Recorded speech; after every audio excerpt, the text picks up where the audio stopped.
the woman I loved more than life itself, left me for a man with a heavier wallet. That's how my story begins. Not with drama, not with shouting, just silence. The kind of silence that fills a room when love walks out and takes the air with it. Her name was Samantha. And for years, I thought she was my forever. We met in college, two dreamers with nothing but ambition and cheap coffee between us. She studied marketing, I studied computer science. She used to joke that one day she'd sell whatever I built. And I believed her. Our first apartment was small, barely enough room for two people. A desk and a flickering light that hummed louder than our fridge. But it was ours. We'd sit on the floor, eating instant noodles, talking about the life we'd have once my app took off. Back then, Samantha wasn't chasing money. She was chasing moments, late-night laughs, whispered dreams, my ridiculous optimism. She'd say, "Ethan, I don't care if we live in a box, as long as it's our box." And I believed her. But things change when the world doesn't move as fast as your dreams. Years passed. My startup struggled. Investors ghosted me. Rejections piled up. Every no felt heavier than the last. Samantha stayed by my side for a while. But I saw it in her eyes. The sparkle that once came from hope was fading into something colder, doubt. She started staying late at work, coming home quiet, distracted. She'd stare at her phone, then look at me like I was a problem she didn't know how to solve anymore. I tried to fix it. God, I tried. I promised her I'd get funding soon, that things would turn around. But the truth was, I didn't know how much longer I could keep pretending everything was fine. Then came the dinner. Our favorite diner, the same booth we used to sit in when everything was simple. She was quiet that night. Her hands fidgeted with the napkin. I could feel it before she even said it. "Ethan," she began softly, "I can't keep living like this. I'm tired of waiting for something that may never happen." I remember staring at her, confused, trying to read her eyes, but she wasn't looking at me anymore. Then she said the words that broke me. "I met someone. His name's Richard. He believes in me, and he can give me the life I deserve." For a second, I didn't breathe. The world went quiet, like someone had hit pause. I wanted to fight for her, to tell her I'd do better. But I couldn't find the words. All I could do was sit there and watch her walk away. No tears. No goodbye. Just the sound of her heels fading down the street, one step after another, until there was nothing left but the cold half of a coffee cup. Days turned into weeks. I tried to work, but the code on my screen blurred every time I saw her face in my mind. She was smiling, but not for me anymore. I saw her again, not in person, but through the glowing screen of her Instagram feed. Luxury vacations, candlelit dinners, a new diamond bracelet, tagged with his name, at Richard Holly Investments. And that's when it hit me. She didn't leave because she stopped loving me. She left because she stopped believing in me. That realization cut deeper than any breakup could. For months, I shut myself off from the world. The startup failed. My savings ran dry. I sold my laptop, packed my things, and left the city. People say heartbreak breaks you, but it doesn't. It reshapes you. In the silence of failure, something inside me hardened. One night, staring out at the dark skyline, I whispered to myself, "She left me when I was broke." But that wasn't the end. That was the beginning. That line became my promise, not to her, but to myself. Because sometimes the best stories of revenge start quietly. And mine was just getting started. When everything you love falls apart, you either break with it, or you build something new from the pieces. That's what I told myself the day I packed the last box from my apartment. The walls were empty. The floor was cold. And the silence was louder than ever. It's strange, when you lose everything, you start to realize how heavy dreams can be. My startup had failed. Investors pulled out. The few friends I had stopped answering my calls. And Samantha, well, Her chapter had closed long ago. I remember that winter vividly, the kind of cold that seeps into your bones, not because of the weather, but because of loneliness. I slept on a worn-out couch in a friend's basement, staring at the ceiling night after night, wondering where I went wrong. Days turned into weeks, weeks into months. I coded through the nights, fueled by cheap coffee and quiet anger.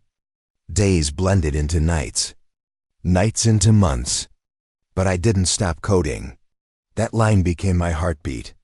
Every rejection, every heartbreak, every sleepless night, it all turned into fuel. I wasn't building an app anymore. I was rebuilding myself. Then, one morning, everything changed. I was sitting in a small cafe, my laptop cracked, fingers trembling from exhaustion. An older man sat at the next table, watching me type like a man possessed. He finally leaned over and said, "That kind of focus comes from pain, doesn't it?" I looked up, slightly startled. His name was Marcus Hale, no relation to Richard, though that coincidence would come back later in ways I never imagined. Marcus was a retired investor, quiet and sharp, the kind of man who spoke little but saw everything. He asked me what I was working on. I told him, half embarrassed, half proud, a new version of my failed app. A tool that could help people manage their money without big banks controlling them. He smiled and said, "You're chasing investors, aren't you?" I nodded. He chuckled softly. "Don't chase them, Ethan. Build something they'll chase. Make yourself the prize, not the beggar." Those words stuck with me. Marcus saw something in me I didn't see anymore. Potential. He decided to mentor me, not just in business, but in mindset. He introduced me to the idea of being invisible power, a silent investor. Someone who doesn't brag, doesn't show off, but controls everything from behind the curtain. He said, "People lose power the moment they need to be seen. Learn to stay unseen, Ethan. That's where real control lives." That philosophy changed my life. Under Marcus's guidance, I rebuilt everything from scratch. We set up a holding company, faceless, quiet, untraceable. I poured every ounce of pain into creating something smarter, cleaner, unstoppable. This time, there were no flashy promises, no desperate pitches, just results. My app started to grow quietly. A few small clients turned into dozens. Dozens turned into thousands. Then one day, Marcus looked at the numbers and said, "Congratulations. You're not just back, Ethan, you're better." But I didn't feel the need to celebrate. I didn't buy a car. I didn't post about it online. I just stared out the window of my new office, small, but mine, and smiled. Because this time, I wasn't chasing love or validation. I was chasing peace. Years passed. My company became one of the most promising fintech startups in the region. Still, no one knew my face. I made sure my name never showed up in the media. I operated behind the scenes, through other names, other firms. I was everywhere. And nowhere. Sometimes I'd think about Samantha, not with hate, but with a strange kind of calm. I wondered if she'd ever look at the man she left behind and wonder what became of him.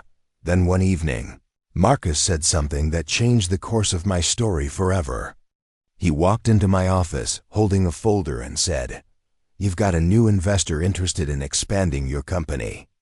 You might know the name, Richard Hale Investments."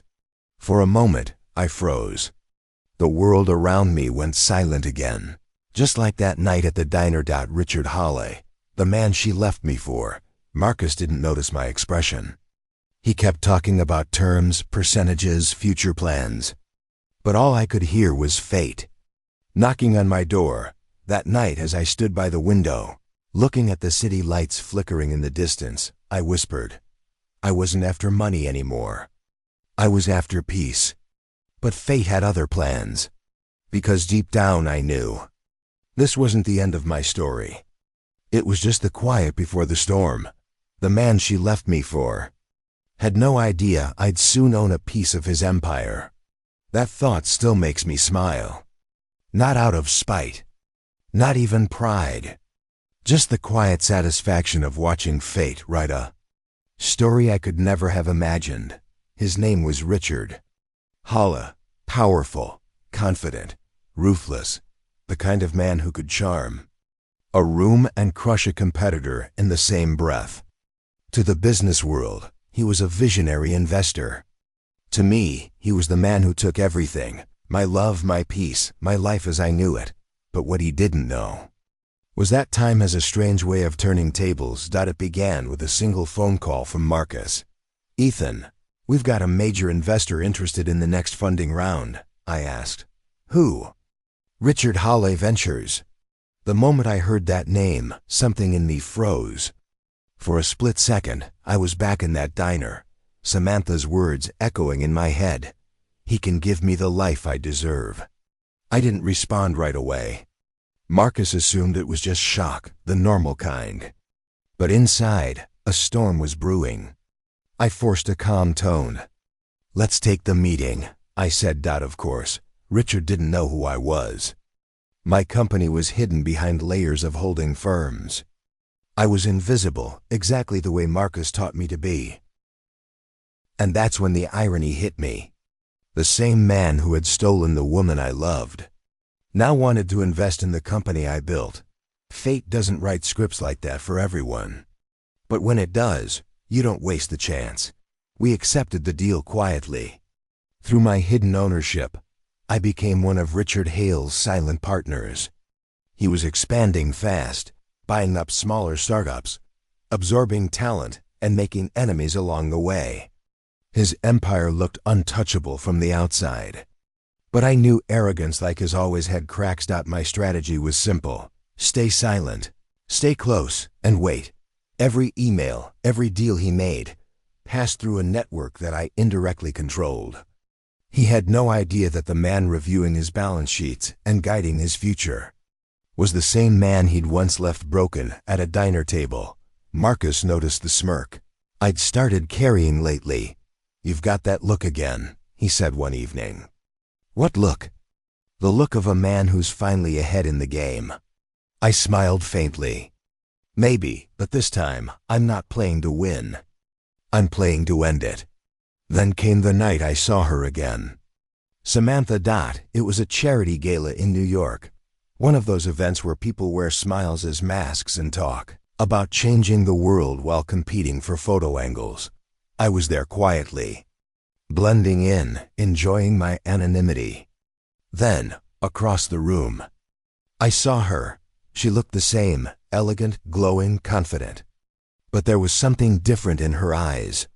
Maybe time, maybe guilt. For a moment, I almost didn't recognize her, until she laughed. That laugh, the same one that used to echo through our small apartment. Richard was beside her, shaking hands, posing for cameras. They looked perfect. But perfection, I've learned, is the easiest thing to fake. Samantha's eyes wandered across the room, and then they met mine. She froze.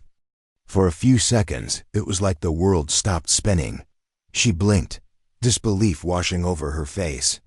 Then she whispered almost to herself, "Ethan." I gave her a polite smile. Nothing more. Nothing less. Later, she approached me when Richard was talking to a journalist. I thought you left the city," she said softly. "I did," I replied, calm and measured. "But success has a way of finding people, doesn't it?" Her lips trembled with a forced smile. "You look different." "People change," I said. "Some faster than others." Richard joined us then, cheerful, unaware. "Ah, I see you've met my wife, Samantha." "I'm Richard Holla." He extended his hand. I shook it, steady and confident. "Pleasure to meet you," I said. He smiled, likewise. "And you are?" "Just someone who believes in your company's future." He laughed lightly, unaware of the layers hidden behind my words. Samantha looked between us, confusion and tension mixing in her eyes. She didn't understand yet, but she would. That night, as I stood on the balcony overlooking the city lights, I couldn't help but think how life had turned full circle. The man who once took everything from me was now tied to my success. And the woman who left me for him now stood beside me, realizing the world was smaller than she ever thought. I took a deep breath and whispered to myself, he thought I was a stranger. He didn't know. I owned a part of him. The real game had just begun. Revenge isn't fire. It's ice. It burns slower, longer, deeper. That's what Marcus once told me, and I finally understood what he meant. Because this wasn't about rage anymore. It wasn't about screaming or breaking things. It was about control. Quiet, invisible control.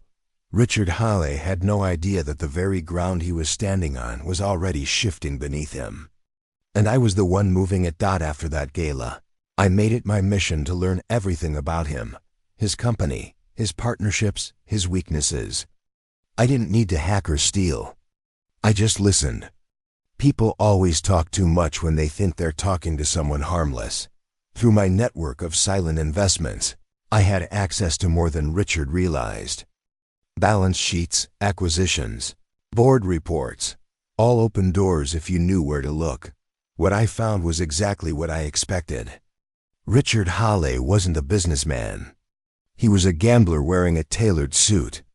He overpaid for companies, took risky loans, and covered the losses by manipulating the numbers. He didn't build, he borrowed. He didn't earn, he impressed. And behind every deal, there was arrogance. The same arrogance that made him believe he could take anything, even someone else's future, and never pay the price. I started small. A subtle suggestion during a board call here. A delayed signature on a crucial document there. Minor decisions that seemed harmless. But together, they shifted the entire course of his empire. I used the silence I had learned to master. No confrontation. No warnings. Just quiet influence. When you destroy someone's foundation, you don't start with the walls. You start with the cracks no one can see. I redirected funding from his profitable divisions toward risky ventures he couldn't resist. Then I leaked just enough whispers, to investors, to competitors, to make them question his stability. And all the while, I smiled in board meetings, offering polite encouragement. It wasn't dramatic. It wasn't loud. It was surgical. Richard's empire began to wobble, not crash, not crumble, just tilt. And he didn't even realize it was because of me. Meanwhile, Samantha started showing up at the same events again. She'd smile when she saw me, but it wasn't the same smile as before. It was nervous, uncertain, almost apologetic. The more Richard's business faltered, the more distance I saw between them. One night, at another corporate fundraiser, she approached me again. "Ethan," she said softly, "you seem different. More composed. Like nothing phases you." I smiled. Maybe I finally learned how to let go. Her eyes searched mine like she wanted to believe that. But something in her expression told me she felt it, the strange pull between the past and the present. She hesitated before asking, "Have you ever wondered what would have happened if I hadn't left?" That question hit harder than I expected. But I didn't let it show. I simply said, "If you hadn't left, I'd still be the man who needed you. And I had to become the man who didn't." She went quiet. Then, for the first time, I saw regret flicker across her face. In the weeks that followed, I watched Richard's world bend under pressure. His investors began to lose confidence. Rumors about mismanagement started to spread. Rumors I may or may not have helped guide into the right ears. He started losing deals. Meetings got tense. Behind his polished smile, cracks began to form. Samantha noticed it too. Her social media changed. Fewer photos, fewer smiles. She wasn't showing off her perfect life anymore. Sometimes I wondered if she suspected anything. If some part of her heart recognized the pattern, the quiet, deliberate pace of my success echoing through her husband's downfall. Maybe she did. Maybe she didn't. Either way, I stayed silent. Then one night, I got a call from Marcus. Richard's firm just lost 2 major investors, he said. Good, I replied calmly. You planned this, didn't you? I paused. I didn't plan it. I just let gravity do what it does. Marcus chuckled, half amused, half concerned. Be careful, Ethan. When you play with silence, it can consume you. I looked out the window, the city lights shimmering below. Maybe, I said quietly, but some storms are meant to happen. That night, as I sat alone in my office, I opened a report showing Richard's financial losses. A few million gone here. A contract canceled there. The cracks were no longer invisible, they were widening. I whispered under my breath, the game has started. And for the first time in years, I felt something close to peace. The truth doesn't always explode. Sometimes it cracks slowly until everything you built falls apart. That's what was happening to Richard Hawley. Piece by piece, deal by deal, his empire was beginning to crumble, and he didn't even know why. But I did. From my quiet office overlooking the city, I watched it happen. The same man who once stood so tall was now drowning in his own confidence. Contracts started falling through. Investors withdrew. Partnerships that once called him visionary now called him reckless, and me? I didn't lift a finger, not publicly at least. I was the silent current beneath his world, guiding the collapse with precision and patience. No one suspected a thing. Every headline that read, Hawley Ventures faces financial setback, felt like a page turning in a book I'd already written. He tried to patch the cracks, blamed the market, blamed bad timing, but deep down, I knew he was starting to feel it. That sinking, familiar feeling of losing control. Irony has a cruel sense of humor. He was feeling exactly what I had felt years ago: confusion, fear, betrayal. Only this time, it wasn't a lover walking away. It was his entire legacy. And then, there was Samantha. I hadn't seen her in months. But one rainy afternoon, as I was leaving my office, I saw her waiting in the lobby. She looked different. Not the confident woman from the galas, not the polished reflection of wealth. This version of her looked lost, broken, human. Ethan, she said softly, her voice shaking. Can we talk? I nodded, motioning her to follow me into the quiet meeting room nearby. For a moment, neither of us spoke. The sound of rain tapping against the windows filled the silence between us. Finally, she broke it. I don't even know where to start, she said, her eyes glistening. Everything's falling apart. Richard's company, our life. It's like the walls are closing in. I stayed quiet, letting her speak. He's not the man I thought he was, she continued. He hides things from me.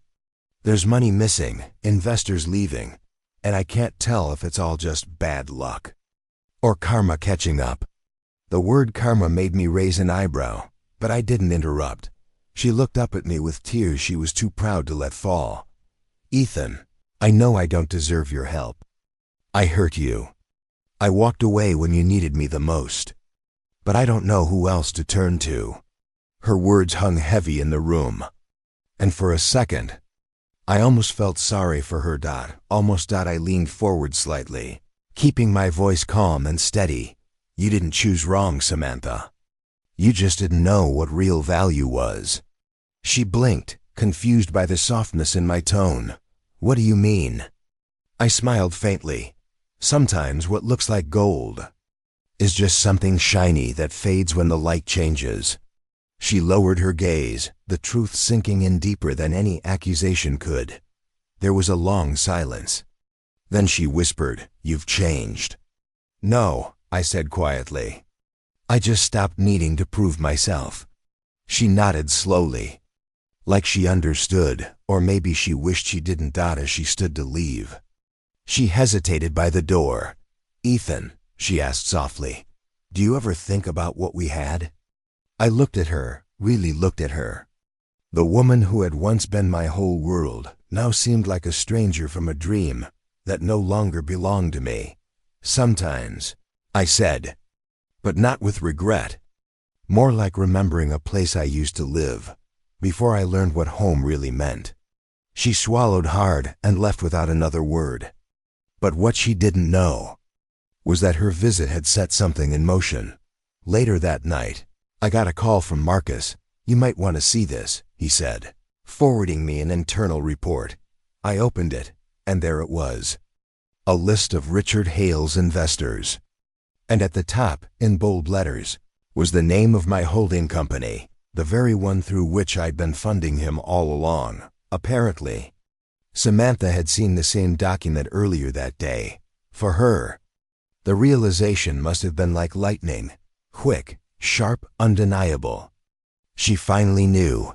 She knew that the company her husband had bragged about owning had been built with money from the man she left behind. She knew that the person Richard had unknowingly partnered with, the investor he'd been trying to impress, was me. I imagined the look on her face when the truth sank in. The shock. The disbelief. The understanding. And I whispered to myself, betrayal always comes full circle. As I looked out at the rain-soaked city below, I realized something. Revenge wasn't about anger anymore. It was about balance. About letting the world correct itself. Richard had taken what wasn't his. Samantha had chosen illusion over loyalty. Now, they were watching that illusion fall apart, and I didn't have to lift a finger. Sometimes, silence really does speak louder than anything else. The moment of truth doesn't roar. It whispers. And when it arrives, it doesn't ask if you're ready. That morning, the city looked calm, too calm. But inside the glass tower of Hale Ventures, a storm was waiting to break. It was the quarterly board meeting. Investors, directors, and executives all gathered to discuss the company's future. The tension in the air was heavy enough to taste a. Richard Hale walked in, his usual confidence dimmed. He looked exhausted, dark circles under his eyes, tie slightly loosened, jaw tight. He had been fighting battles he didn't understand for months. And today, he was finally about to learn who his real opponent was. I sat quietly at the far end of the table, another anonymous shareholder. Nothing more. He barely glanced at me when he started his speech. "We've hit a rough patch," he said, trying to steady his voice. "But our strategy remains strong. With a few structural changes, we can bounce back." The room stayed silent. The investors looked unconvinced. One of them spoke up. "Richard, half your funding has been pulled. Your main investor has withdrawn support completely. Care to explain why?" Richard's eyes darted across the table, confused. "Withdrawn? What are you talking about?" That's when Marcus, sitting beside me, slid a folder across the table. Inside were documents, clear, undeniable, showing the real ownership structure of his company. He picked up the papers, his eyes scanning line after line, until he froze. I watched as the color drained from his face. Then, slowly he looked up, directly at me. "You," he said softly. "It's you." The room went silent. Everyone turned. I met his gaze, calm, unflinching. "Yes, Richard. It's me." He slammed the papers down. "You think this is funny? You're the reason my company's falling apart." I didn't raise my voice. "No, you are. You built your empire on lies and arrogance. I just let it collapse under its own weight." He looked like he wanted to speak, but the words wouldn't come out. "Do you remember," I continued, "when you took over that small startup 5 years ago and shut it down overnight? You didn't care who it hurt. You called it business. This," I gestured around the room, "this is business too." Just then, the doors opened. Samantha stepped inside. Her eyes were red, her expression broken. She had seen the same documents hours earlier. When she saw me sitting there, her lips parted in disbelief. "Ethan, it was you?" I nodded slowly. Richard turned to her, furious. "You knew about this?" "No," she cried. "I didn't. I swear I didn't know." The room buzzed with whispers. Reporters outside the glass wall pressed forward, cameras flashing. The empire he'd built on prestige and pride was collapsing, not with an explosion, but with exposure. Richard looked back at me, his voice trembling between anger and desperation. You wanted to destroy me, didn't you? You wanted revenge. I shook my head. I didn't destroy you, Richard. You destroyed yourself the day you took what wasn't yours. The words hit harder than any accusation could. Samantha covered her mouth, tears spilling. Oh God, what have we done? I looked at her, not with hatred, but with the quiet sadness of someone who has already forgiven. You chose what looked certain, I said gently.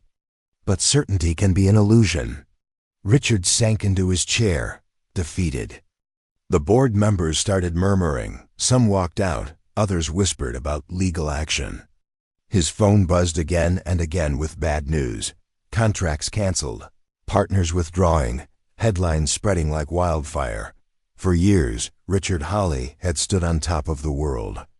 Now that same world was watching him fall, and there was no one left to blame but himself. I stood up, adjusted my jacket, and looked at him one last time. This isn't revenge, Richard. It's just balance. Then I turned to leave. Samantha's voice stopped me at the door. Ethan, wait. I paused but didn't look back. Was it worth it? She asked softly.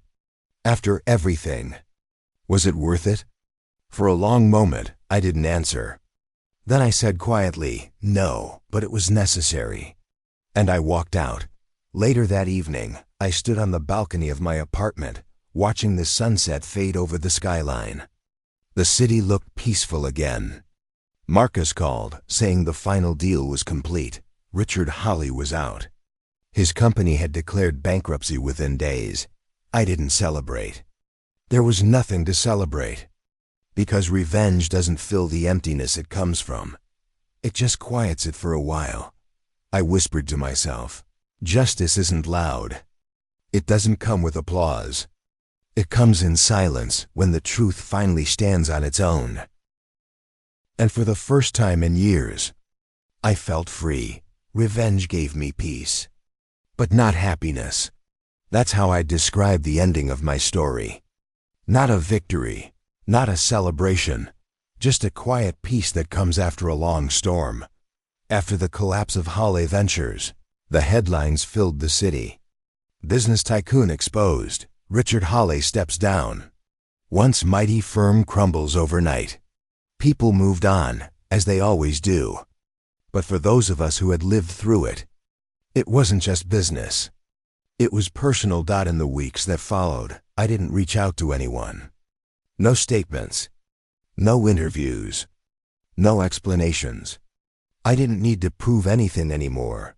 For years, I thought revenge was the answer, that justice meant watching the people who hurt me lose everything. And maybe a part of me did want that, but when it finally happened, there was no thrill, no satisfaction, just stillness, the kind of silence that makes you question what it was all really for. I'd spent years building something powerful, not to win, but to heal. Yet when the dust settled, I realized healing doesn't come from hurting someone else. It comes from letting go of the weight they left behind. A month later, I saw Samantha again. It wasn't planned. Fate just crossed our paths. One last time. It was a small cafe near Central Park. I was sitting by the window, reading reports on my new venture, something smaller, simpler, built with honesty this time. She walked in quietly. No designer dress, no diamond ring, no entourage of wealth. Just Samantha, plain, calm, and maybe for the first time, real. She noticed me almost instantly. For a moment, she hesitated at the door. Then she smiled, a faint, almost sad smile, and walked over. Ethan, she said softly. I wasn't sure if I should say hi. I closed my laptop and looked at her. You just did. She laughed a little, not her old confident laugh, but something gentler. You look different, she said. At peace. I nodded. I am. She looked down for a moment, fidgeting with her coffee cup. I heard about Richard. About everything. I didn't come to apologize again. I just wanted to thank you. For what? I asked. For not destroying me along with him. I didn't respond immediately. I just watched her, realizing how time changes people. The woman who once chased luxury now looked like she was learning to live again, slower, humbler, quieter. You didn't deserve to be destroyed, I finally said. You just made a choice. We all do. She smiled faintly. I made the wrong one. Maybe, I said. But the wrong choices teach the right lessons. We sat there in silence for a while, both staring out at the park, two people with too much history, and nothing left to say. Before leaving, she stood and looked at me one last time. There was no guilt in her eyes anymore, just understanding. She didn't ask for forgiveness, and I didn't need to give it. It was already there, unspoken. She gave a small nod, and I returned it. That was our goodbye, silent but complete. Later that night, I went up to my apartment terrace. The city lights shimmered below, a reminder that life never really stops, it just keeps moving. With or without us. I thought about everything. The love I lost, the success I built, the revenge I achieved. And for the first time, it all felt distant. Like a story that had happened to someone else. Marcus called that evening. So, he said, is the great Ethan finally done chasing ghosts? I smiled. Yeah, I think I am. Good, he said. Because ghosts never pay rent. We both laughed quietly. It was the kind of laugh that comes from closure. Not joy, but it was enough. As I ended the call and stood there under the night sky, I realized something. Life doesn't always give you the ending you expect, but it always gives you the one you need. I whispered to myself, not as a confession, but as a truth.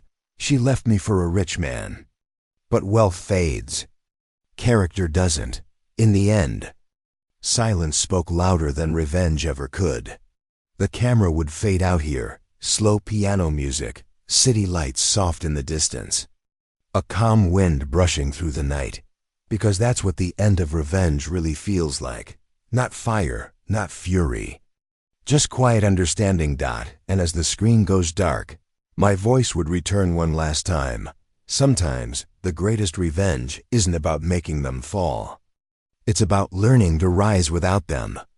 Every choice we make writes a story. And some stories never leave us. If this one moved you, don't forget to hit like and subscribe for more stories of heartbreak, betrayal, and justice. Share this video with someone who believes karma never sleeps. And remember, silence isn't weakness. Sometimes, it's the loudest form of revenge.